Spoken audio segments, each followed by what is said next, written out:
ہم درختوں اور پودوں سے اپنے ملک کو سجائیں گے انشاءاللہ۔ درخت اور پودے اللہ کی بہت بڑی نعمت ہیں۔ میرے ملک کو پودوں اور درختوں کی ضرورت ہے۔ آئیے بیماریوں کے خاتمے اور صحت مند زندگی گزارنے کے لیے پودے لگائیں۔ درخت اور پودے ہماری اچھی صحت کے ضامن ہیں۔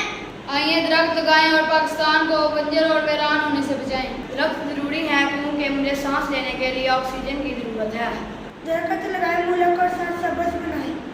درخت لگانا فرض بھی ہے اور قرض بھی۔ درختوں کے بغیر اچھی صحت ناممکن ہے۔ ہم پاکستان کو ریگستان نہیں بننے دیں گے انشاءاللہ۔ آج پودے لگائیں گے، کل کو سایہ اور ٹھنڈک پائیں گے انشاءاللہ۔ میں اس سال 10 پودے لگاؤں گا اور ان کی حفاظت بھی کروں گا انشاءاللہ۔ آئیے زمین میں، گملوں میں، پلاسٹک کی پرانی بوتلوں میں اور پلاسٹک کے برتنوں میں پودے لگائیں۔